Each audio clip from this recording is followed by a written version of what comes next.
Hola, hola, contando una nueva historia de terror. Y antes que todo quiero agradecerles por el apoyo que he tenido, aunque me gustaría crecer más y tener una gran familia de chismecitos. Y si quieren contarme sus historias, escríbanme en Instagram, ya que este va a ser mi nuevo método. Porque veo que en el chat de TikTok los mensajes no me llegan y por eso no puedo contar sus historias, así que por aquí va a estar apareciendo mi usuario para que vayan a seguirme y platicar un ratito. Bueno, comencemos. Pues un día mi mamá me dijo que nos mudaríamos, yo le dije que estaba bien. Después de una semana nos mudamos y el primer día que fui a clases se me acercó una niña y me dijo que como me llamaba, yo le dije que Paula, y ella me dijo que ella se llamaba Emma, yo le dije que estaba bien. Después ella me dijo que si quería ser mi amiga, yo le dije que sí. Después de casi como un mes noté que Emma se estaba comportando muy diferente porque siempre me hacía preguntas como oye, ¿me quieres o soy linda? Y eso me incomodaba, pero casi no le tomaba mucha atención, hasta que un día pensé que era mejor alejarse un tiempo de ella y hacer más amigas. Entonces me hice amiga de otra niña y cuando Emma me vio con la niña me dijo ven acá y me jaló del brazo y me dijo ¿qué haces con esa niña? Y yo le dije ¿qué te pasa? Ella me dijo que la había traicionado y que era una mala amiga. Yo le dije que eso no era una traición y que yo podía hacer más amigas y ella me contestó que no podía hacer más amigas porque yo era suya. Yo le dije ¿qué te pasa? Y ya no quería ser su amiga y me fui. Al día siguiente ella me mandó un papelito que decía que si no iba a ser su novia, que irá a decirle a su papá para que le pegara a mi papá. Yo no me asusté y le dije a mi papá y él me dijo que vayamos a la delegación a denunciarlos y les dije que si. Al día siguiente el director llamó a Emma y a mí cuando llegamos a la dirección estaba mi papá y el de Emma. El director estuvo regañando a Emma y su papá de Emma le digo ahorita que llegamos a la casa, vas a ver. Y Emma cuando ya se iba me dijo en el oído vas a ver estúpida, esto no se va a quedar así. Yo no le tomé importancia. Después me enteré que ella la habían expulsado, pero después de un mes soñé con Emma, pero soñé que estaba en el panteón y estaba en su funeral y después desperté como a las 3:33 y vi que mi puerta se estaba abriendo y oí a una niña diciendo te dije que me las ibas a pagar. Yo me asusté y lo único que hice fue gritar muy fuerte y me escucharon mis papás y fueron rápido a verme y me dijeron que qué pasaba. Yo les conté todo y al día siguiente me llevaron a un psicólogo, pero yo estoy segura de que la niña que estaba ahí era Emma y que sí era real, pero hasta ahora nadie me cree. Una vez era de noche y yo estaba con una amiga ya que estábamos haciendo una pijamada. Nosotras éramos las únicas que estábamos en la casa, ya que mis papás estaban de viaje y mis hermanos estaban en una fiesta. Luego de ver una película, decidimos irnos a dormir ya que ya era muy tarde y cuando ya estábamos a punto de dormirnos, se escuchan ruidos de perros abajo. Yo pensé que de seguro era un perro de la calle ya que no teníamos perros porque estábamos continuamente de viaje. Mi amiga se asusta y me dice que tendríamos que ir a ver. Yo le digo que no le dé tanta importancia y que intente dormir. Después de unos minutos, se dejan de escuchar esos ruidos. Al día siguiente nos despertamos y todavía mis hermanos no habían llegado. Yo le dije a mi amiga que no se preocupe, ya que de seguro se habrían quedado a dormir en la casa de un amigo. Ella me dice que nos cambiemos, así íbamos a comprar comida. Luego de cambiarnos estábamos por salir, pero encontramos una carta que decía si quieren seguir con vida esta noche, deberán cumplir estas reglas. Primero que nada, deben quedarse todo el día en la casa. Si alguna de las dos sale, las dos sufrirán las consecuencias. Segundo, deben de estar todo el día revisando su casilla de mensajes ya que allí les llegará el anuncio de los retos que deberán hacer. Tercero, deben elegir una habitación que será el cuarto seguro, ya que al comenzar a hacer los retos, deben de estar allí y al terminar de hacer cada uno de los retos correctamente, deberán ir allí y tratar de dormir. Después de que nosotras terminamos de leer eso, entramos rápido a la casa y decidimos que el cuarto seguro sería la habitación de uno de mis hermanos, ya que su habitación era la más grande. Luego empezamos a tapar todas las ventanas con toallas de baño. Desde entonces estuvimos todo el día pendientes a nuestra casilla de mensaje. Más o menos a las 8 de la noche nos llegó un mensaje diciendo los 10 retos para sobrevivir esta noche. El primer reto es encender todas las luces de la casa. Al no estar encendidas todas las luces a las 8:15, le descontará puntos. Al no llegar a los 12 puntos, las dos sufrirán las consecuencias. Nosotras empezamos a encender todas las luces rápidamente. Al llegar las 8:15, nosotras ya habíamos prendido absolutamente todas las luces que habían. En eso nos llega el segundo reto parte 2.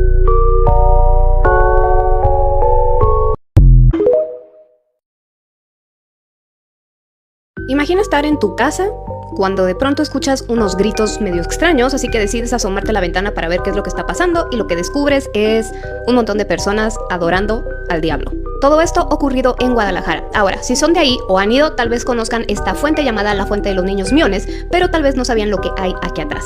Justo a un lado de la fuente se encuentra lo que le llaman el Callejón del Diablo o el Rincón del Diablo. Tiene hasta esta plaquita y todo, pero es una callecita con bastantes misterios.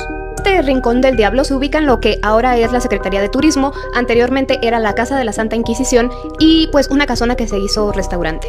Y viene una parte importante que personalmente se me hace un poco curioso porque toda esta área era perteneciente a un convento llamado Santa María de Gracia, del que ahora solo queda una iglesia.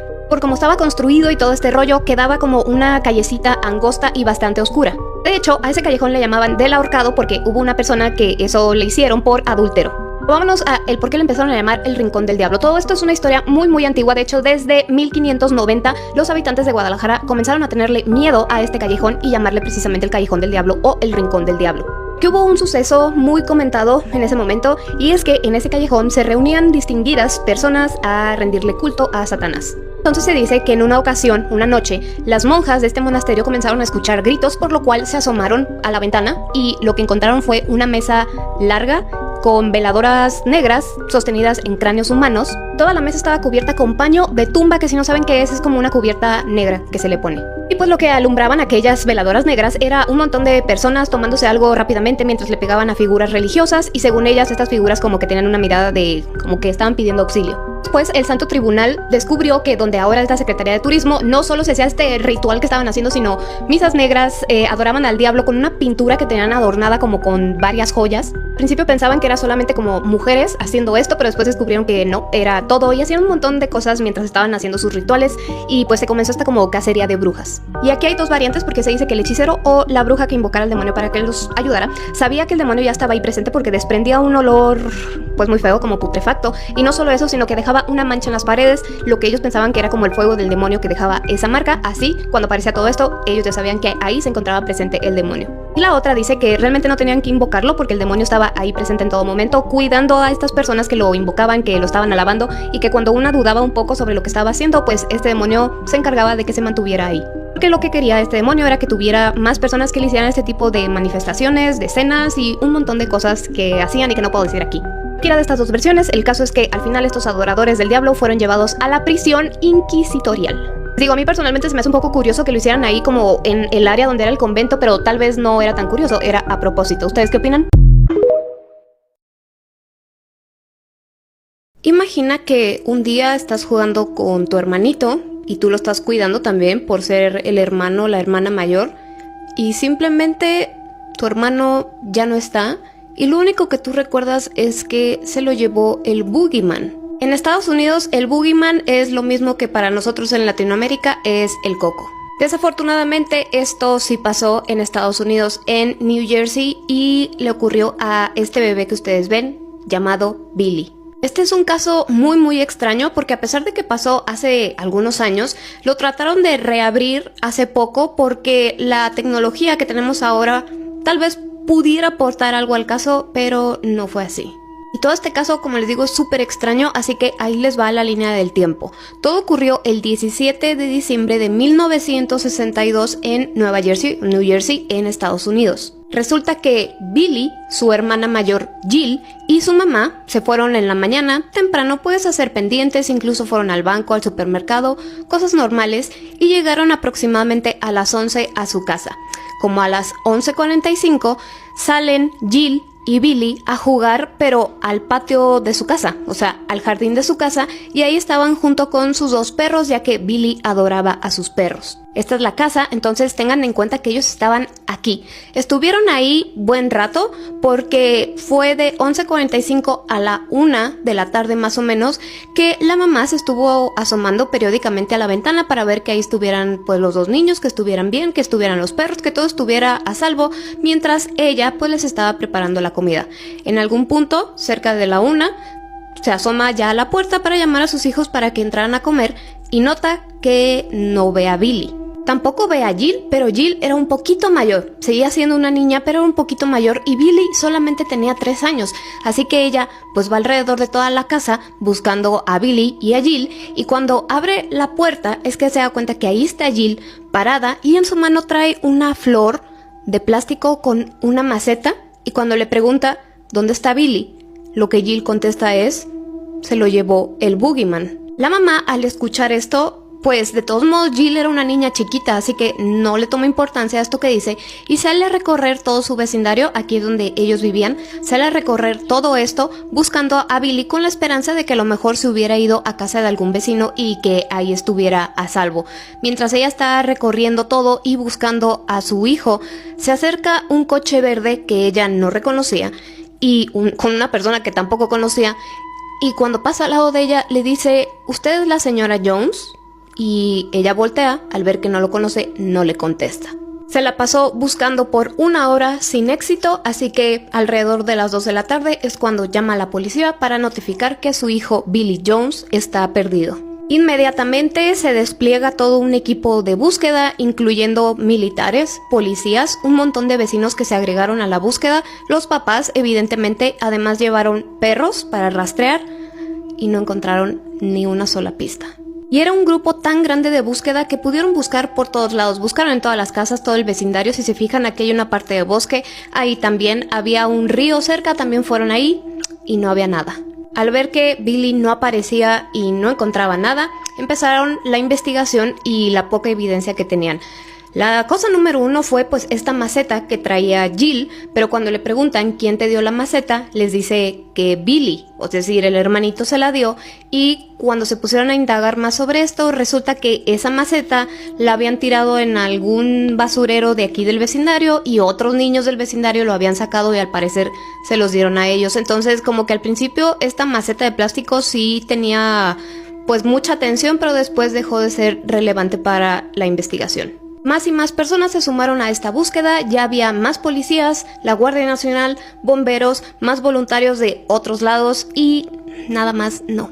Porque lo que querían era como extender la zona de búsqueda, para eso necesitaban pues más personas que sí se sumaron, aún así no lograron nada. Y ahora, aquí hay otro detalle. Resulta que cerca de aquí había...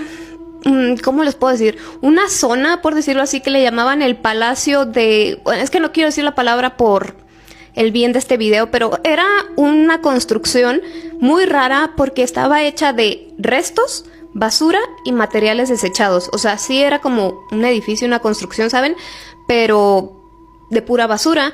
Y muchas personas estaban ahí porque se corrió el rumor de que había oro en alguna de las habitaciones de este lugar. Pero el dueño, o sea, quien construyó esta cosa, había recientemente fallecido, entonces este lugar se encontraba en total estado de abandono y justo esto estaba pasando cuando pasó lo de Billy. Entonces ellos supusieron que tal vez las personas malas que se reunían ahí tenían algo que ver con eso, ya que por las mismas personas malas que estaban reunidas ahí, aprovechando que todo estaba abandonado, que había lugar donde dormir y demás, empezaba el vandalismo como a correrse por la ciudad. Entonces trajeron perros especializados de Filadelfia para rastrear ese lugar y no encontraron nada. Esos perros los llevaron primero a la casa para que tuvieran como que la esencia, el olor de Billy, después los llevaron allá, no obtuvieron ningún resultado. Mientras esa búsqueda estaba sucediendo en ese lugar, otra cosa rara pasó en la casa de Billy, ya que uno de sus perros de la nada desapareció. Tiempo después lo encontraron cerca de la casa, pero totalmente mojado, y esto lo trataron de explicar de que, bueno, estaba nevando, entonces tal vez por eso estaba mojado, porque de hecho cuando Billy desapareció, pues también traía su, ya saben, como su gabardina, su abrigo impermeable de frío. Aún así, estuvo raro y no lo tomaron mucho en cuenta. La investigación siguió y entre los vecinos les dieron el dato a los policías de que entre la 1 y las 2 de la tarde pasó el camión recolector de basura y que a lo mejor alguno de los trabajadores pues se llevó a Billy, o tal vez Billy se subió a los camiones y se lo llevaron. Fueron a donde estaban estos señores, les preguntaron y ellos no sabían ni de qué le estaban hablando, registraron todo y tampoco encontraron nada. Imagínense a la pobre familia desesperada, ya sus recursos se estaban agotando, las personas que los podían ayudar ya no sabían como para dónde hacerse, porque por más que se movían, trataban de investigar, simplemente no encontraban nada. Pues ellos decidieron ir con un psíquico para preguntarle pues lo que sea, que les diera alguna esperanza, algún tipo de información, y esta persona les dijo: Billy sigue vivo, simplemente se lo llevó un señor que... su esposa había perdido recientemente a su hijo y tenía como un desequilibrio emocional y pues trató de dárselo para, pues sí, como suplir a su hijo, pero Billy ya tenía 3 años, entonces seguramente si esto hubiera pasado ya en estos años, o bueno, años después, Billy hubiera como recordado su vida anterior y probablemente ya hubiera buscado a su familia, y pues eso pues no pasó. Pasó el tiempo, seguían sin saber nada, y en 1964 fueron con otro psíquico, y este psíquico les dijo: Billy ya no está con vida. Les dijo básicamente que a Billy lo habían atropellado y esta persona que lo atropelló entró en pánico y lo fue a enterrar. Dio descripción como exacta del coche y de la persona y a pesar de que buscaron pues no los llevó a nada. Y ojo que se acuerdan de aquel señor de coche verde que se acercó con la señora, no, nada que ver con la descripción del coche ni nada. Muchos años después, ya les estoy hablando que ya estaban en 1980, Jill, la hermana, ya había crecido y la metieron a una sesión de hipnosis como para hacerla recordar, ya que por más que le preguntaban a la niña quién fue, qué viste, lo que sea, ella no recordaba nada más que simplemente su hermano ya no estaba y ella parada diciendo se lo llevó el boogeyman. Así que la metieron a esta sesión y no, nada. Solamente sacaron el dato de que ella recordaba que estaba de la mano con Billy, que estaban viendo como a unos señores pelearse y luego ya estaba con su maceta, hablando con su mamá. Eso era todo. Si se meten a las páginas de personas desaparecidas de Nueva Jersey, todavía está el caso de Billy porque pues no se ha podido resolver hasta el día de hoy. Y como les dije al principio, en el 2009 trataron de abrir de nuevo el caso para que con la tecnología del ADN y con esta tecnología que hace como una recreación de cómo te verías con unos años más de acuerdo a las fotos que tenían de ti antes, trataron de hacer eso, pero aún así pues no, sin resultados. Aquí las preguntas son, ¿qué habrá visto Jill, la hermana, siendo una niña, para que ella considerara que el boogeyman se lo llevó? ¿Por qué creen ustedes que a pesar de toda la investigación que se hizo, helicópteros, cientos de personas, los perros rastreadores y todo, simplemente no había ni una sola pista? ¿Ustedes creen que tenga sentido las teorías que les dieron los dos psíquicos de que uno primero sí estaba vivo y después ya no? O sea, ¿tendrían algo de razón o simplemente cosa X? Y además está el detalle del perro. Recuerden que apareció todo mojado, o sea, ¿tuvieron que haberlo tomado en cuenta o no? Así que bueno, ¿ustedes qué opinan sobre todo este caso? Como les dije, está muy raro, pero yo como siempre los estoy leyendo. Contando historias de terror. Para empezar, esta historia es de una seguidora. Cuando me lo contó estuvo impactado y sentí un nervio, como si me hubiera pasado a mí, pero empecemos. Les cuento en primera persona, aunque me dio muchos nervios. Un día mis papás me dejaron a cargo de mis abuelos, pues ya que mis padres se iban a una fiesta familiar, pues para esa época era en el 2019. Ahí tenía 13 años. Bueno, para eso yo y mi hermana, que se llamaba Lucia, nos fuimos a la casa de mi abuela. Para esto mi abuela andaba triste ya que mi abuelo había fallecido hace 2 meses. Pues llegó la noche, eran las 11:47. Para esto yo y mi hermana bajamos a dormir. En eso que fuimos a dormir, escucha unos pasos. Para ese día que andaba lloviendo y se escucha truenos. Yo andaba asustada, no sabía qué hacer. Mi hermana, que tenía 18 años, decidió ver abajo. Para eso mi abuela tenía un gato negro. Mi hermana vino corriendo a nuestro cuarto. Yo le pregunté qué le había pasado y qué había abajo. Mi hermana solo dijo, escóndete en el closet rápido. Yo no sabía por qué, pero le hice caso ya, así que mi hermana se esconde debajo de la cama y me dice que no salga de la nada. Mi hermana me dice, parte 2.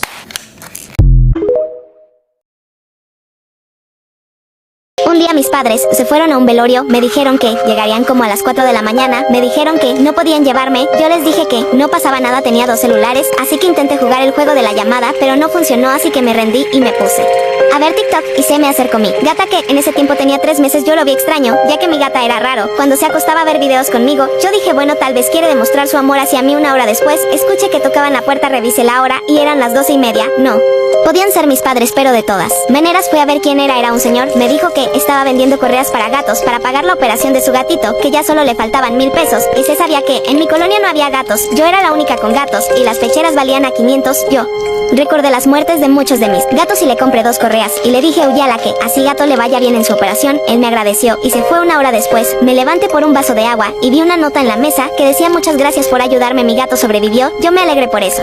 Unos minutos después escuché unos golpes en la ventana, vi a un hombre con un cuchillo en la mano y una sonrisa perturbadora, agarré a mi gata y me le un güede viendo, él rompió la ventana, yo me quedé paralizada, me faltaba el aire, hasta que vi algo que me perturbó aún más, vi a un gato negro y saltó sobre ese hombre. En cuanto saltó ese hombre, le clavó el cuchillo al gato a al gato, se le pusieron los ojos rojos, pero de manera perturbante el gato salió corriendo, y ese hombre me miró fijamente, no me hacía nada, solo me miraba. Yo le dije quién eres, él balbuceaba algo, pero yo no le entendía hasta que le grité llorando que quieres de mí. Y él con sus manos llenas de sangre apuntó a mi gata, balbuceó algo, pero igual no le entendía. Yo aventé a mi gata y la encerré en el baño. Yo tenía mucho miedo, esa gata era, y es mi vida. Yo le respondí, ¿qué es lo que quieres, maldito? Escucho un ruido en la cocina y fui, vi algo negro mirándome. No hay el gato negro, yo lo seguí y vi al señor que le pagué 1000 pesos en el piso, pero ¿cómo era posible? Ese hombre parecía que estaba muerto hace días y yo tuve mucho asco y me desmayé cuando desperté. Solo vi a ese gato negro desvaneciéndose en la noche. Después de eso llegaron mis padres y llamaron a la policía porque había un señor descuartizado en el piso y mi gata con rasguños y yo con cortadas. Ese lugar donde pasó todo ahora es una colonia al que otras personas le dicen la colonia maldita. Mis padres creen que fue un asesino, pero solo mi gata y yo sabemos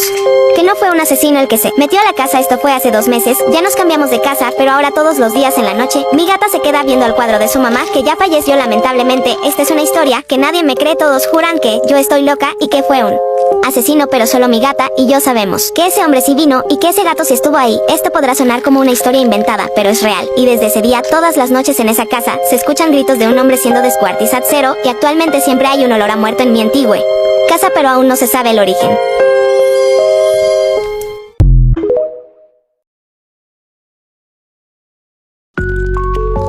Hola mis Ferchilovers, hoy les contaré una historia de terror. Esta historia no es mía, es de esta personita.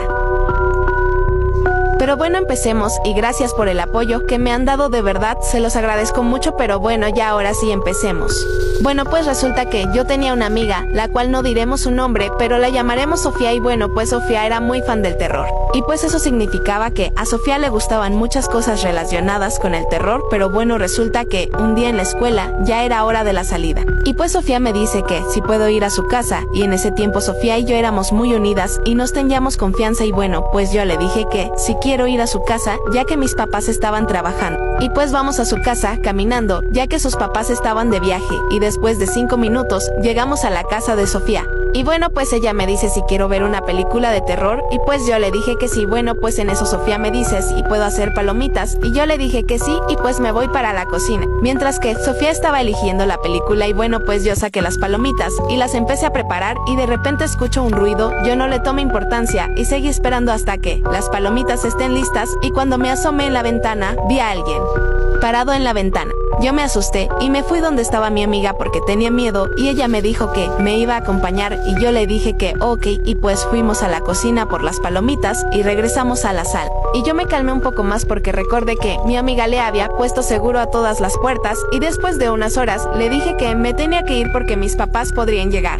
Y pues ella me dice que me acompañaría, y yo le dije que ok, y pues después de 3 minutos ya había llegado, y yo me despido, y después de un rato mis papás llegan y yo los saludo y me voy a mi cuarto. Y después de estar un rato con mi teléfono, mi mamá me dice que vaya a comer. Yo bajo y mi mamá dijo que coma rápido porque mañana tenía que ir a la escuela, y yo le dije que ok, y pues comí rápido, y después de ahí todos terminaron de comer y se fueron a dormir, y pues yo en ese momento no tenía sueño, y pues me puse a ver TikTok y duré así hasta las 3:30 y me dormí cuando de repente escucho un golpe en la ventana. No le tomé importancia, ya que pensé que pudo haber sido el viento, y al día siguiente me despierto y me voy para la escuela, y yo veo a mi amiga y la saludo, y noté que tenía como unos tipo golpes, y pues yo le dije que qué le pasó, y ella me dijo que nada. Y pues ella me dijo que si vamos a una casa abandonada, y pues en ese momento había una casa abandonada en el pueblo que vivíamos, y pues yo le dije que otro día para no rechatarla. Y ella me dijo que ok, y después de unas semanas ella me convenció para ir. Esta vez yo le dije que sí, pero con miedo.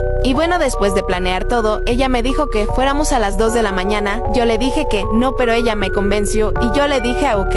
Después de muchas horas fui a la casa embrujada, y después de 5 minutos viene Sofía y me dice que vayamos a ver qué tiene la casa por dentro, y pues yo en ese momento tenía miedo. ¿Quieren parte 2? Y por cierto, ahora al final de mis videos daré los saluditos, así que aquí van los saluditos. Y bueno, si no saliste, puedes comentar en este video, y en mi próximo video te mandaré un saludito. Un saludo para Cherry. Un saludo para Denali Murillo. Y por último un saludo para Catibarra 236. Pero bueno, adiós mis Ferchilovers.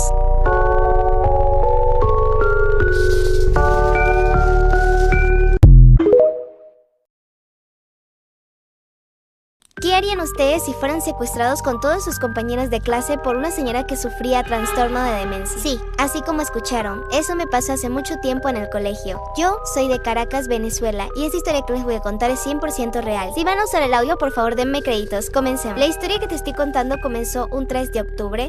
En Venezuela, para los que no saben, se celebra el Día del Vecino. Y aunque no muchas personas lo suelen celebrar, en mi colegio lo celebraban. En la mañana, mientras me preparaba con mis amigos, estábamos haciendo cartas para los vecinos. La idea de solamente salir del colegio con todos nuestros compañeros era interesante. La verdad, era muy divertido porque todos los vecinos nos llenaban de regalos cada vez que le entregábamos cartas. Éramos alrededor de 15 niños, así que el compromiso que tenía la profesora con nosotros era muy grande. Cuando ya pensábamos que íbamos a terminar la jornada, había una vecina que nos estaba gritando que tenía dulces para nosotros, pero teníamos que hacer una fila por orden de tamaño. Obviamente todos estábamos contentos, pero a la profesora algo no le cuadraba. La señora se veía muy buena, la verdad no se veía nada sospechoso, no se veía con malas intenciones, así que creímos 100% en ella. Hasta la idea que estábamos en el estacionamiento, así que teníamos que entrar a su casa para que nos diera los dulces. La profesora entró con nosotros y en el momento en que entramos a su casa, nos gritó la señora que teníamos que hacer un círculo todos y cerró las puertas de la casa. No podíamos salir de la casa, sin contar de que tenía un perro gigante y agresivo. El momento en que todos hicimos nuestros círculos, ella nos pidió que nos tomáramos de la mano. De los nervios, mi compañero que estaba al lado se estaba riendo y la señora se le acercó y le gritó que se callara, que si no se callaba le iba a lanzar el perro encima. Como todos estábamos en un círculo, podíamos vernos perfectamente la cara de nerviosos que estábamos, sin contar la profesora que no podía hablar porque la profesora cada vez que hablaba la señora la mandaba a callar. Cuando la señora se acerca a mi mejor amiga a empezarle a hablar, yo veo que la profesora comienza a salir poco a poco de la casa. Si quieres saber más, like para segunda parte. Ok amigos, esta historia no es mía, así que pedí permiso para contárselas y me lo dieron siempre y cuando nunca revele sus nombres. Entonces vamos a comenzar. Vamos a ponerle a esta persona Cristina y ella no es de mi país. Cuando Cristina tenía 13 años de edad, sus papás tuvieron otro hijito, pero él nació con un síndrome. Obviamente los papás sabían que él ya venía así, pero aún así lo amaban mucho y decidieron tenerlo. Después de 5 años, cuando Cristina cumplió 18 años de edad, en una salida que van a hacer las compras, se roban al niño, justo en el parqueadero del local. Golpean a la señora muy fuerte en la cabeza que se la rompen y se llevan al carro con el niño. Cuando la gente se percata de lo que pasa, tratan de ayudarle, pero era demasiado tarde porque encontraron el carro abandonado a unas 5 cuadras de ahí y no había rastros del niño por ningún lado. No obstante, la señora tuvo que ir al hospital y por ese golpe tan fuerte tenía que estar internada cierto tiempo y nadie sabía lo que en verdad pasó. Y no sabían cómo era el hombre que lo secuestró al niño, porque para rematar las cámaras de ese lugar ni siquiera estaban funcionando. Extraño, ¿verdad? Ellos denuncian y se abre una investigación. Pasan los días, pasan los meses y la policía deja de buscar y archiva totalmente el caso. Para esto la señora se vuelve completamente loca, porque siente que es la culpa de ella lo que acaba de pasarle a su familia. Y su matrimonio se acabó, sin contar que el señor se hizo de un amante. Pasaron así 2 años. Cuando Cristina cumplió 20 años de edad, empieza a tener una relación con un tipo que la molestó desde que ella tenía 15 años de edad. Empiezan a salir y ella empieza a ver comportamientos turbios en esta persona. Siempre la llevaba a escuelas, lugares de comida pero con patios para niños, y se da cuenta que esta persona siempre pasaba observando. La primera vez que la lleva a su departamento, se da cuenta que había prendas de niños, pero él no tenía ningún hijo, así que terminó completamente con él. Misteriosamente, un día antes de terminar ellos, ella le tomó una foto, porque a él no le gustaba que se tomen fotografías, pero como ella lo quería, lo puso de fondo de pantalla. 2 días después de haber terminado, ella va a visitar a su madre, porque ojo, ella ya estaba internada, porque en serio perdió los estribos después de lo que sucedió con su hijo. Y es aquí donde las cosas se van poniendo más turbias todavía.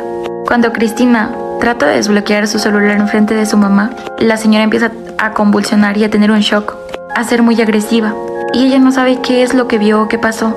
Le ponen tranquilizantes y le piden a Cristina que se vaya. Lastimosamente la llaman en la noche porque su mamá se había ahorcado, pero había dejado escrito una carta para ella, donde en una hoja blanca por completo habían más de 500 veces escritos "es él se lo llevó, es él". Y ella al principio no lo entendió, pero después, en su cabeza, ella empieza a conectar las cosas. Imagina que ya es de noche, afuera en la calle está todo en silencio y de pronto alguien timbra en tu casa. Tú te levantas del sillón de tu sala, de donde estás viendo la televisión, y vas a abrir la puerta. Cuando abres la puerta te das cuenta de quiénes tocaron y eran 2 niños. Aún no es lo suficientemente tarde como para que sea muy improbable que alguien timbre en tu casa, pero sí lo suficiente para que 2 niños anden solos en la calle. Estos niños te miran fijamente y te dicen que si los dejas entrar a tu casa. Tú, más confundido que nunca, te quedas pensando en ¿por qué unos niños desconocidos llegarían a mi casa pidiendo permiso para entrar? Pero algo en tu mente te dice que sí, que los dejes entrar. Te encuentras luchando con tu mente por esto cuando te das cuenta de los ojos de estos niños. Y te das cuenta de que definitivamente esos no son niños. Hoy les voy a contar la leyenda de los niños de ojos negros. Primero que nada, ¿qué son? Con exactitud, pues no se sabe, pero niños definitivamente no. A estas criaturas te las puedes encontrar casi siempre de 2 maneras. La primera de ellas es en exteriores, es decir, no sé, restaurantes, a la orilla de la carretera, bosques, calles solitarias, etc. Cuando se aparecen así en exteriores, lo que quieren es abordar a una o más personas, y lo que van a hacer es decirte que si los puedes llevar a un determinado lugar. Al ser niños y al encontrarse solos, la verdad es que pues, las personas dicen que sí los quieren ayudar. En caso de que tú aceptes, los niños se suben a tu coche y mientras están viajando... Imagina que el día de hoy tú recibes unas llamadas bastante extrañas de un número. Te pones a investigar y la persona dueña de ese número que te estuvo marcando resulta que tiene meses que no tiene vida. Y mientras tú más investigas sobre este tema, más extraño se pone y menos entiendes qué fue lo que pasó. Hoy les voy a contar el caso sobre Olivia Mabel, quién es ella. Algunas personas lo llaman asombroso, otras personas misterioso, yo creo que yo le pondría extraño. Bueno, Olivia vivía en Dallas, Texas. Olivia estaba casada y tenía un pequeño hijo llamado Aiden. Pero en 1990 la vida de los 2 padres de Aiden cambió radicalmente cuando encontraron a su pequeño, quien solamente tenía 7 años, sin vida en uno de los estanques dentro de la propiedad. Olivia estaba totalmente destrozada, renunció a su trabajo, se alejó de sus amigos, dejó de ir a la iglesia, incluso metió papeles para divorciarse de su esposo. La culpa la consumía a pesar de que esto había sido un accidente. Ella se dedicó completamente a su casa, pero sin salir de él. La última vez que vieron a Olivia fue en septiembre de 1991. Pero en febrero de 1994, la policía comenzó a recibir llamadas que venían de la casa de Olivia y esas llamadas eran bastante raras. La última que ellos recibieron fue la más extraña porque se escuchaban como algunos ruidos y después silencio. Así que ellos decidieron ir a la casa para ver si ella estaba bien o si necesitaba ayuda, por lo cual se estuvieron haciendo estas llamadas. Llegaron a la casa, tocaron la puerta y no recibieron ninguna respuesta. Tocaron varias veces y al ver que no se escuchaba ningún ruido ni nada, decidieron tirar la puerta. La primera cosa extraña que notaron cuando entraron a la casa fue que parecía que la casa tenía abandonada muchísimo tiempo, ya que había comida podrida, los platos sucios, con desperdicios ya también echados a perder, una capa muy gruesa de polvo, el piso estaba muy sucio, había cuadros rotos y ellos se pusieron a investigar toda la casa, abrieron todas las habitaciones y descubrieron que la habitación que era de Aiden, su hijo, estaba totalmente limpia. Y a pesar de que en ese cuarto todo estaba impecablemente limpio, había una silla mecedora y ahí se encontraba Olivia, sin vida. Tenía puesto un camisón y unas pantuflas y ella estaba ahí sentada sosteniendo esta figura en su mano. Después se dieron cuenta que ella estaba sentada justo enfrente de lo que parecía un altar que le había hecho a su hijo. Mientras más atención le ponían al altar, descubrían varias cosas, por ejemplo que tenía sábanas que eran de Aiden, su fotografía, como pueden ver, pertenencias de él también, una urna que tenía precisamente las cenizas de Aiden y si se fijan tiene como unos mensajes por todos lados. Más tarde descubrieron que eso estaba escrito en sánscrito y según lo que investigué es una lengua clásica de la India. Los investigadores dijeron, ok, sí, esto es un altar, pero tiene otro propósito. Más bien ella quería construir o crear algo. Una investigadora, tenía cierta especialidad como en estos temas, ya que toda su vida había estado relacionada, gracias a su familia, con estas cosas. La trajeron a la escena y en cuanto ella entró dijo, es que lo que sea que esté aquí no está contenta de lo que está pasando. Y ella fue la que dijo, estoy viendo la figura que traía Olivia en la mano. Dado a cómo ella se aisló de todo mundo durante tanto tiempo, el altar que está aquí y demás, ella lo que creó fue un tulpa. Si no saben qué es un tulpa, aquí les traigo la descripción que los mismos investigadores dieron, ya que dice, un tulpa es un ente formado a través de una autocreación de disciplina espiritual o mental que, junto a una ceremonia especial, funciona de manera mágica por una poderosa concentración del pensamiento. Gracias a ello, la presencia se comprime en una forma tangible, teniendo vida propia por la fuerza de voluntad, el dolor y desesperación del creador y su fuerza intensa de pensamiento. Pero las cosas se ponían cada vez más extrañas, porque le hicieron los estudios pertinentes a Olivia y se dieron cuenta que ella tenía sin vida semanas, incluso hasta meses. Cuando la movieron de ahí de donde estaba de la mecedora, se dieron cuenta que estaba esta carta abajo de ella. Y como pueden ver, dice, mi Aiden, lo siento mucho, nunca debí dejar que llegara esto, me voy, no voy a dejar que me lleve esta vil y maligna criatura, mami va por ti Aiden, mi dulce Aiden, mami te ama. Por lo que ella decía en esta carta, al parecer ese tulpa que ella había creado se había vuelto maligno y ella no iba a dejar como que esto continuara. El misterio estaba en que quién había hecho las llamadas a la policía de la casa de Olivia. Ya que si se fijan en la fecha que tiene ahí arriba la carta, ese día fue el día que la policía comenzó a recibir las llamadas, pero ¿cómo era posible si según los estudios Olivia tenía semanas o incluso meses sin vida? O sea, ¿quién o qué estaba con ella? ¿O quién la estaba acompañando? ¿O quién hizo todo esto? La investigadora que les dijo sobre que era un tulpa, también les comentó que si el tulpa tiene demasiada energía, puede hacer este tipo de acciones. Si se le da la suficiente fuerza, es capaz de desempeñar el papel de un ser real y como que zafarse de su creador, por decirlo así. Mucho misterio ronda alrededor del caso de Olivia porque al parecer creó este tulpa para quitarse un poco de culpabilidad de lo que sentía por lo que pasó con su hijo, pero ese mismo ente que creó fue el que de alguna manera hizo que ella se quitara la vida o perdiera la vida. Este hecho se dio en la localidad de Celina y ha sido el único misterio sin resolver que se ha quedado en ese lugar. En toda la historia de Celina siempre se habían resuelto todos los casos extraños y todo lo que tuviera que ver con cosas de personas que terminaran sin vida, pero en esta ocasión no. Desde esa fecha, la casa de Olivia se puso a la venta y sin éxito. Nadie quería comprarla. En el 2005, un agente de bienes raíces se dedicó como desesperadamente a tratar de venderla y al ver que simplemente nadie estaba interesado en ella, decidió traer a un investigador paranormal para que le dijera si sí estaba pasando algo ahí por lo cual la gente no quisiera comprarla.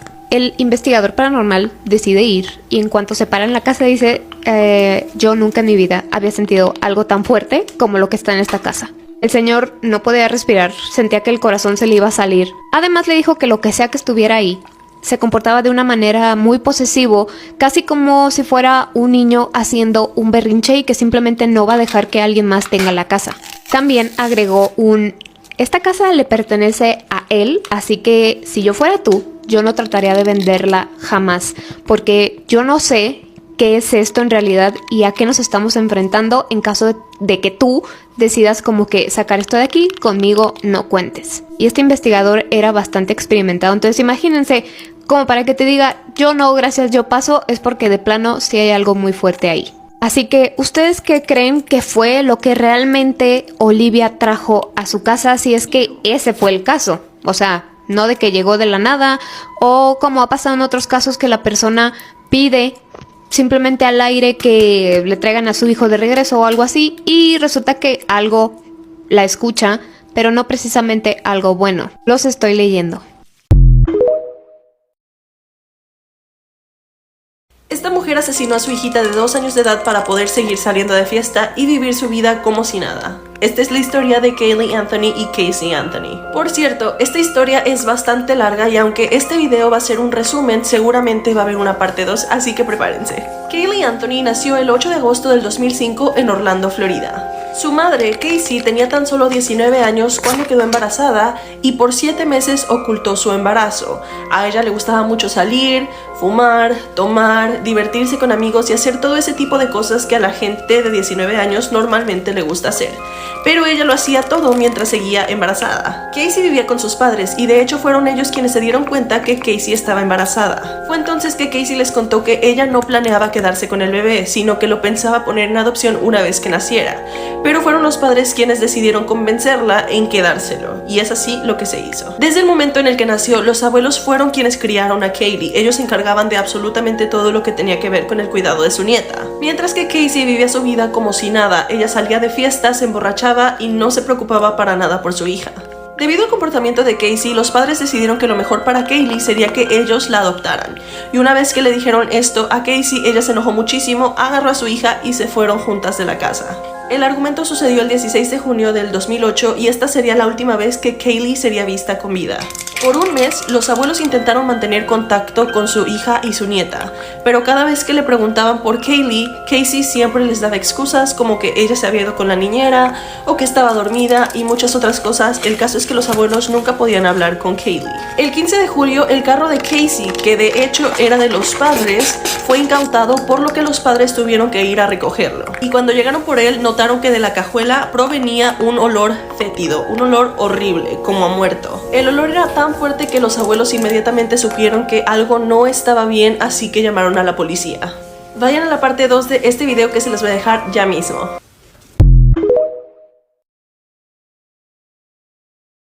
¿Te has preguntado por qué los japoneses dicen moshi moshi al contestar el teléfono? Bueno, esto tiene una curiosa leyenda. En el antiguo Japón, seres extraordinarios y maliciosos tenían el poder de convertirse en cualquier persona e imitarla en todos los aspectos, incluso en la voz. Estos diabólicos seres se llaman kitsune. Se encontraban entre otros seres maliciosos, como las personas sin rostros, la mujer de 2 bocas, mujer cuyo cuello se estiraba y que plagaban al antiguo Japón y de los cuales se sabía tenías que cuidarte.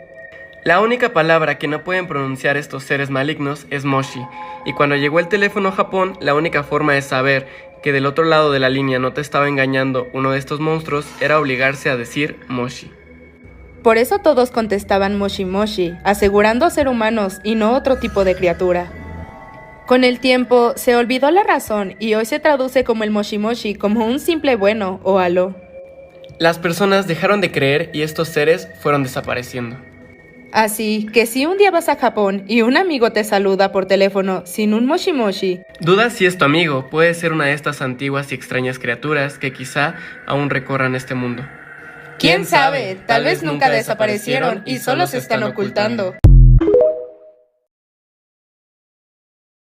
Oli chicos, ¿cómo están? El día de hoy les contaré esta terrorífica historia, pero antes de empezar, no olviden de ir a suscribirse a mi canal de YouTube. Y estaré haciendo una dinámica, el que me siga y le dé like al video se ganará mi follow. Y antes de empezar, no olviden de ir a suscribirse a mi canal de YouTube. Bueno chicos, empecemos. Al subir a mi vuelo, la azafata me dio una extraña lista de reglas. Historia de terror de Reddit. Al subir al avión, la azafata me pidió mi billete. Se lo di y me lo devolvió con una hoja de papel doblada. Una vez me acomodé en mi asiento, miré la hoja de papel, que esta contenía una extraña lista de reglas que decía: reglas para sobrevivir a este vuelo. 1. No hables con ningún pasajero sobre esta lista de reglas. Eres el único humano en este vuelo. 2. No hables con nadie durante la primera hora de vuelo. 3. Escuchas a un niño llorar en la cabina, corre inmediatamente al baño. 4. Si la pantalla de entretenimiento de tu asiento se pone negra, mira hacia otro lado inmediatamente.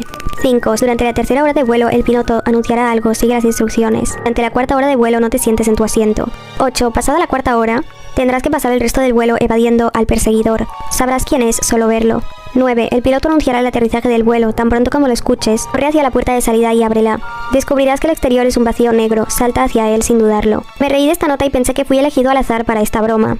A mi lado se sentó un joven con un ordenador portátil. Genial, pensé, trabajará en lo que sea que esté haciendo y me dejará en paz durante el vuelo. El joven ni siquiera cruzó una palabra conmigo mientras se acomodaba en su asiento. Pocos minutos después despegó el avión. En un momento miré al joven de mi lado a la cara, y su rostro parecía equivocado, no parecía humano. Sus rasgos faciales parecían artificiales. Miré en su ordenador portátil y me sobresalté por lo que vi en su pantalla. Tenía una foto mía, nada más. Y el hombre miraba mi foto de su pantalla fijamente. En ese momento una azafata se acercó a mí y me preguntó: «Señor, ¿el joven de su lado lo está molestando?». Yo respondí que sí, y todos los pasajeros giraron la cabeza y me miraron directamente. Todos se veían inhumanos. Lentamente todos empezaron a sonreír mientras me miraban fijamente.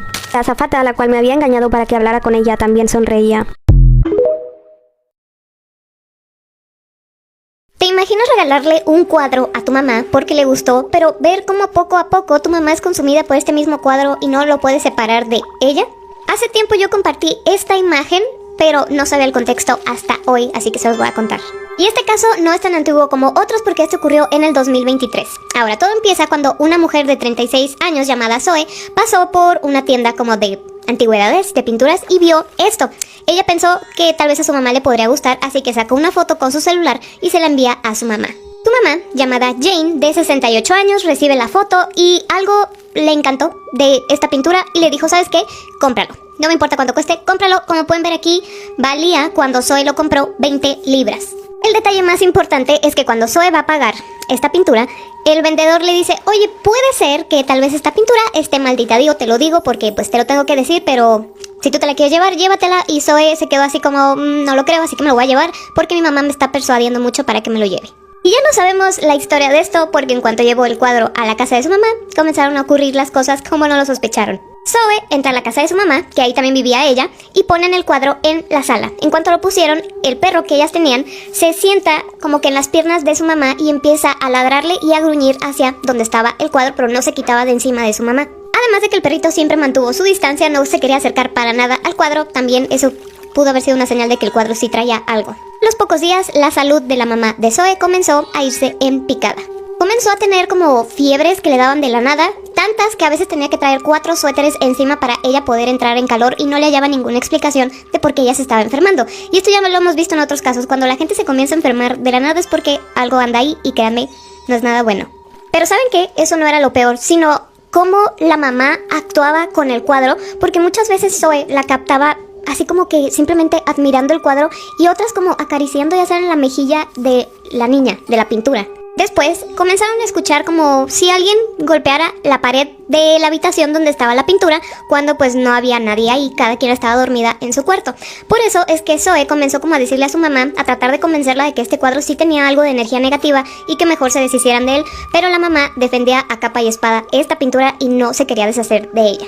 De hecho, Zoe hizo el comentario de que nunca había visto a su mamá como que anhelara algo tanto como este cuadro, que lo quisiera, que lo defendiera tanto y no de una buena manera, ya daba como un poco de miedo. Constantemente la mamá vigilaba el cuadro, lo velaba, se la pasaba viéndolo todo el tiempo, podía pasarse horas enfrente de él solamente viéndolo, le pasaba los dedos por la pintura y decía: no, es que necesita ya que lo pula, y pues no necesitaba nada, estaba sin polvo y sin nada, pero la mamá tenía ya una obsesión realmente grande por este cuadro. Y Zoe, cada vez que le decía: mamá, yo creo que mejor nos deshacemos del cuadro, ¿qué te parece si lo cambiamos de lugar? Como de alguna u otra manera hacer que no estuviera como tan unida ella al cuadro, la mamá se ponía súper enojada, agresiva y simplemente no quería.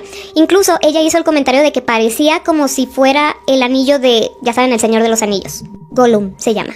Y después las cosas se comenzaron a poner un poco más extrañas porque ahora la mamá comenzaba a decir: es que la niña no está feliz, yo necesito reconfortarla porque está triste. Y si alguien más de la familia le mencionaba: oye, yo creo que tu salud pues ya no está tan bien porque te la pasas cuidando este cuadro, no duermes, no comes, no haces nada, ella decía que no tenía nada que ver. Aún así, ella sí admitió que en algunas ocasiones escuchaba que alguien tocaba la puerta y cuando iba a abrir pues no había nadie, pero no, nada de todo lo que pasaba le echaba culpa al cuadro. La salud de ella comenzó a deteriorarse cada vez más, al punto en que una vez se desmayó en el baño y Zoe llamó a la ambulancia. En cuanto llegó la ambulancia, la madre se despierta y se negó a ir al hospital para quedarse a cuidar su cuadro, y no fue. Y esa misma noche, o sea, eso pasó en la tarde, entonces pasa la noche. En la mañana, Zoe se levanta y ve que su mamá está ya despierta, viendo el cuadro y así como ya saben, les digo, como acariciando el cuadro. Y cuando le preguntó: mamá, ¿qué estás haciendo aquí? Tienes que estar en reposo, descansando. La mamá ni siquiera se acordaba a qué hora se levantó, qué estaba haciendo, cómo es que llegó ahí. Capaz y pasó toda la noche ahí y ni en cuenta. ¿Saben qué es lo peor de todo? Que ese tipo como de comportamientos ya no se fue. Su mamá se quedó ya permanentemente como distraída, como ya no está en el momento porque siempre está pensando en otra cosa. Y todo a raíz de este cuadro. Y luego pasó otra cosa un poco más fuerte que tal vez no tenga que ver con el cuadro, o tal vez sí, porque Zoe fue a caminar con un amigo suyo. Iba a llover, pero ellos quisieron pasear al perro y demás. Cuando iban caminando se les puso enfrente como una silueta oscura, como una sombra. Ellos se asustaron tanto que decidieron regresar corriendo a la casa, y Zoe llegó convencida de que todo esto estaba pasando a raíz del cuadro. Ya no le preguntó a su mamá y simplemente decidió que lo iba a regresar justo al lugar de donde lo había comprado. Obviamente las cosas no terminaron ahí, porque cuando ella iba manejando en su coche ya con el cuadro ahí, una de las llantas que estaban nuevas echaba a perder, ya no sirvió para nada. Cuando por fin llega a la tienda, después de todo lo que le pasó, se lo entrega al vendedor de que ya te lo voy a regresar, pero unos minutos después como que se arrepintió y se lo llevó de nuevo porque dijo: no quiero que se le arruine la vida a alguien más, porque seguramente aquí lo van a volver a poner a la venta. Ella se lo quería dar a alguien que realmente supiera como de alguna maldición que podría traer el cuadro o algo así, pero no que fuera con alguien inocente. ¿Pero qué pasó? Pues que después de que sí, no estar pensando qué hacía, finalmente Zoe lo regresó, y es cuando se da esta imagen que dice: regresó, vendido 2 veces, devuelto 2 veces, eres lo suficientemente valiente. Y ahora, aquí todavía dice que costaba 20 libras, pero el precio final al que lo llegaron a vender fue increíblemente alto. 1,680 libras fue el precio final de cuando lo regresó Zoe a cuando se volvió a vender por tercera vez. Porque con todo esto, pues obviamente ya había crecido como su reputación de que estaba realmente maldito, y lo compró un hombre llamado James. Él es James, y pues aquí están viendo el cuadro. Ahora, los problemas para James comenzaron cuando nada más iba por el cuadro. Todavía ni lo traía, pero él lo compró, decidió recogerlo, y ahí fue cuando empezaron los problemas, porque igual las llantas de su coche tronaron, ya no le funcionaron. Y mientras estaba haciendo el cambio de las llantas, se lastimó su hueso, este de aquí, que no me acuerdo cómo se llama, la clavícula. Mientras estaba cambiando la llanta, este hueso se lo rompió. ¿Y dónde lo puso primero? Es como en un edificio donde él tiene así como, ya saben, cosas antiguas y demás. En cuanto lo llevó, el wifi se descompuso y otra tele igual. Es decir que no se hizo esperar nada de los efectos de este cuadro. Sus empleados aún no sabían como qué era ese cuadro, simplemente vieron que trajo algo de decoración y lo puso y ya, pero ellos comenzaron a decir que estaban viendo una figura como con ropa negra que se paseaba por todos lados y que hacía que las luces parpadearan. Así que, por todo esto, porque sus empleados ya no estaban cómodos trabajando ahí y demás, decidió que se lo iba a llevar a su casa, donde claramente iban a pasar las cosas de nuevo. Para que se den una idea del tiempo de que empezó a ocurrir todo, el cuadro se llevó de nuevo a esta tienda en octubre, y todo esto estaba comenzando entre noviembre y diciembre, es decir, como que todo muy pegado. Se lo lleva a su casa y las cosas comienzan a pasar porque lo puso en el sótano. Y en el sótano, en 2 ocasiones tuvo como inundaciones que salían de la nada. Trajo personas para que revisaran de dónde venía el agua, porque se estaba inundando, y no supieron decirle por qué. Y la primera, pues bueno, ya se pudo solucionar. Y la segunda, de dónde venía.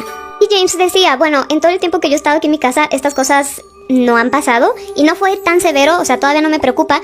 Y tampoco creo que sea como del cuadro, sino que sean puras coincidencias. Aún así, decidió llevárselo de su casa a otra locación, a un lugar donde tenía su oficina y también tenía parte de su staff. Cuando lo tenía ahí, tampoco les avisó a sus empleados que lo iba a llevar ahí, así que lo tenía nada más en su oficina, todavía sin colgar y sin nada. Y su personal también comenzó a decirle que escuchaba pasos mientras él no estaba ahí dentro de su oficina. Además de que estas figuras como sombras lo seguían cuando este tipo de cosas jamás habían pasado. Una tele explotó y el wifi se descompuso por completo. James trajo a un espiritista para que checara la pintura, y esta persona le dijo: probablemente la niña que esté pintada en el cuadro pues ya no estaba viva al momento que la pintaron, y quien la pintó era un espiritista. Y James, con todo esto encima, dijo: no me voy a deshacer del cuadro a menos que alguien le pueda dar un hogar feliz. Así que, ¿ustedes qué opinan? ¿Tendrían este cuadro o no? Los estoy leyendo. Yo les voy a contar esta historia, pero no sé si sea verdad, ya que me la contó una amiga cercana, pero también necesito que me den créditos si usan este audio. Contaré la historia en primera persona, para que me entiendan mejor. Bueno, pues un día en 2021 en enero, estaba en mi cuarto sola, y de lo aburrida que estaba me hice una cuenta de TikTok, y estaba pensando qué contenido subir, hasta que se me ocurrió subir videos míos. O sea, mostrando mi cara y bailando música en TikTok, así que lo hice, abrí la cuenta de TikTok, y escogí un audio que me gustaba mucho, y comencé a subir videos. Pasaron 2 horas y ya tenía una vista solamente, así que me emocioné y pensé que hasta podía ser TikToker y hacerme famosa y ganar dinero y así comprarme cosas. Después comenzó a seguirme un usuario, el cual yo también le regresé el follow, y después me llega un mensaje el cual decía: hola, ¿quieres ser mi amiguita? A lo que yo respondí que sí, que cómo se llamaba ese usuario. A lo que me responde que se llama Sofía y que estaba muy feliz de ser mi amiga, y yo le dije que también estaba muy feliz de ser su amiga. Pero después empecé a sentirme incómoda por la manera en la que me hablaba, me decía cariño, me decía que ya me amaba, y aparte empezó a hacerme preguntas muy raras como: ¿dónde vives? Quiero conocerte, ¿puedo? ¿Me amas? ¿Me mandas una foto tuya? ¿Has tenido un novio? Y preguntas así eran muy raras y empecé a sentirme incómoda y le dije que por qué me preguntaba eso. Entonces ella respondió que eso hacían las amigas y que solo me quería conocer mejor. En eso me llama mi mamá para comer, así que dejó el teléfono en mi cama y bajó a la cocina a comer. Regreso y tengo 5 mensajes de Sofía, los cuales decían: ¿qué estás haciendo? ¿A dónde fuiste? ¿Por qué no me respondes? ¿Acaso me cambiaste? Estoy molesta. Yo también me enojo, ya que era muy enfadosa, y cuando yo no respondía se molestaba, así que le respondo: no me estés reclamando por favor, porque no somos nada más que amigas virtuales, así que te pido que me respetes. Ella me responde enojada, y me dice que ok, y que si la perdonaba, pero no quería perder nuestra amistad.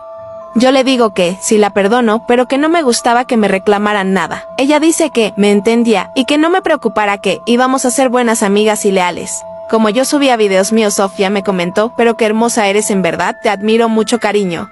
Eres hermosa y aparte tienes un lindo cuerpo. Yo me incomodé poquito, pero no dije nada. Pasan los días, y Sofía y yo seguimos hablando y siendo amigas, pero ella seguía con sus preguntas raras. Esta vez eran de mi país y de dónde vivía. Por ejemplo, me decía lo siguiente: ¿de dónde eres? ¿Dónde vives? ¿De qué color es tu casa? Etcétera. Si quieren parte 2, comenten. Si logras pasar una noche en esta casa, te la regalan porque nadie quiere pasar ni un minuto ahí. O bueno, por lo menos eso dicen que es el reto. Esta casa es conocida como la Casa de Francisco Juárez, ubicada en Celaya, Guanajuato, aquí en mi país, México. Pero realmente es que Francisco Juárez no es, bueno, el propietario de la casa, sino que más bien es la calle. O sea que sería la casa en Francisco Juárez, Celaya. Pero ¿por qué nadie quiere estar ahí? O sea, ¿por qué nadie la quiere rentar? Incluso aquí podemos ver un letrerito de se vende o se renta, no alcanzo a ver.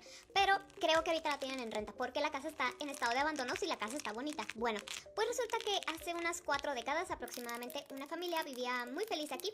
Era la pareja y sus hijos, pero destacaba más que nada la niña pequeña que ellos tenían. Los años pasaron y todo iba bien, pero cierto día la tranquilidad y la felicidad de esta familia fue arrebatada, ya que encontraron sin vida a su hija aquí en su casa. Alguien le había quitado la vida. No se sabe bien cuándo, ni cómo, ni quién, pero el hecho fue que la familia nunca pudo superar esta pérdida. Por más que lo intentaron, la familia no pudo reponerse y lo que decidieron fue deshabitar la casa, así que ellos se fueron y quedó sola. Ya que la casa se encontraba sola, pues los propietarios decidieron ponerla a la venta varias veces. Sí hubo así como gente interesada, pero por una u otra razón, pues simplemente no se llegaba a nada, la casa no se vendía. Y al ver que simplemente no se vendía, pues decidieron ponerla a la renta para ver si así alguien podía habitar en ella. Al ponerla a la renta tuvieron un poco de mejor suerte y sí, la rentaban una que otra persona, pero se iban rápido, o sea, no duraban mucho tiempo ahí y ellos pues no entendían el por qué, hasta que un señor decide ahora sí rentarla sin saber qué le esperaba aquí en esta casa. Pero ¿por qué entre las demás personas que rentaron la casa este señor destaca? Bueno, porque fue, primero que nada, el que más duró viviendo aquí, que fue un mes solamente, y él fue el que dijo qué era lo que pasaba en esta casa y por qué nadie quería vivir ahí ni duraba viviendo ahí. Él dijo que en cuanto se mudó comenzó a notar ciertas cosas extrañas, como por ejemplo, mientras él estaba durmiendo en su habitación, escuchaba cómo azotaban puertas y por más que él se iba a fijar, pues no había nadie más en casa. Con el tiempo ya no nada más azotaban las puertas, sino que también las ventanas sin explicación alguna. Él por más que revisaba no encontraba por qué estaba sucediendo esto, pero iban pasando los días y él fue que vio con sus propios ojos, ya ahora sí que estaba pasando. Porque frente a sus ojos se le apareció el fantasma de una niña y esta niña le gritaba de una manera muy agresiva que se largara de su casa y mientras iban pasando los días esta niña le gritaba más y más agresivo. Este hombre aguantó esta situación lo más que pudo, pero apenas si cumplió un mes y él dijo yo ya no puedo estar aquí. Agradeció que aún estuviera con vida porque aquel fantasma se veía bastante enojado, bastante agresivo y decidió irse de esta casa también. Este señor le cuenta todo esto a los propietarios y los propietarios al principio... Era enero del 2018, cuando conseguí trabajo como paramédico en la Ciudad de México. Me asignaron a una base cerca del Centro Médico Nacional, siglo XXI. Una zona que siempre está en movimiento, sin importar la hora. Trabajar en turnos nocturnos no era algo nuevo para mí, pero esa base tenía algo que desde el principio me pareció extraño. Todos los veteranos evitaban hablar del turno de las 3 de la mañana. La primera vez que me tocó cubrir esa hora, me di cuenta de lo que querían decir. El ambiente era diferente. El aire parecía más pesado, y el sonido de la ciudad, que nunca se detiene, se apagaba como si alguien hubiera bajado el volumen. Fue en esa ocasión que escuché la historia por primera vez. El hospital abandonado que aún recibe visitas. Decían que el edificio antiguo al otro lado de la avenida, un inmueble que había sido clausurado tras el terremoto del 85, a veces cobraba vida por las noches. Según mis compañeros, luces se encendían en los pasillos y se escuchaban pasos. Yo me reía y decía que eran cuentos para asustar a los nuevos, pero no podía negar que la fachada del lugar, cubierta de grietas y con ventanas rotas, daba escalofríos. Todo cambió una madrugada de febrero, cuando recibimos un llamado inusual. El operador de la central nos dijo que alguien había reportado ver luces encendidas y personas en el hospital clausurado. Me tocó ir con Silvia, una paramédica veterana que solía ser muy seria y profesional, pero que esa noche tenía una expresión inquieta. ¿Tú crees en esas cosas?, le pregunté mientras cruzábamos la avenida. No te burles, Mario. Este lugar tiene historias pesadas, me respondió sin mirarme. Llegamos a la entrada del hospital. El portón oxidado estaba cerrado con cadenas y candados, pero en el interior se veían las luces parpadeando, como si alguien estuviera usando linternas. Decidimos entrar por un hueco en la reja lateral que alguien había forzado. El silencio adentro era opresivo, roto solo por el eco de nuestros pasos. El lugar olía a polvo y humedad, pero también a algo metálico, como sangre seca.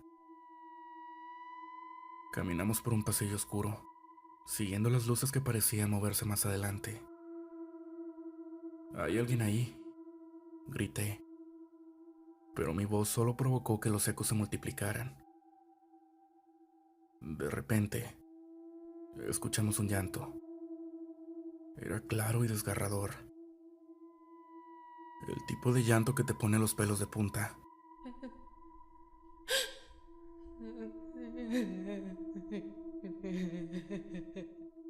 Silvia me miró con los ojos desorbitados. «Esto no es normal, Mario. Vámonos». Pero algo me empujó a seguir avanzando, llegando a una sala amplia, donde las luces seguían parpadeando. Ahí encontramos camillas oxidadas y máquinas médicas que parecían sacadas de los años 70. El llanto se detuvo de golpe, y en su lugar, escuchamos un susurro. «No me dejen». Apunté mi linterna hacia una esquina y vi una figura sentada en el suelo. Era una mujer con bata de hospital, el cabello cubriéndole el rostro. «¿Está bien?», pregunté, pero Silvia me jaló del brazo. «No es real. Vámonos». Antes de que pudiera reaccionar, la mujer levantó la cabeza. Sus ojos eran negros como el vacío, y su rostro estaba pálido, casi translúcido. De pronto, todo el lugar se llenó de un grito ensordecedor, como si 100 personas estuvieran gritando al mismo tiempo. Corrimos sin mirar atrás, tropezando con los escombros hasta salir del hospital. Cuando llegamos a la base, ninguno dijo una palabra. Al día siguiente, le conté a un compañero lo que había pasado. Ese hospital fue usado como morgue improvisada después del terremoto. Mucha gente murió ahí, y algunos nunca se fueron.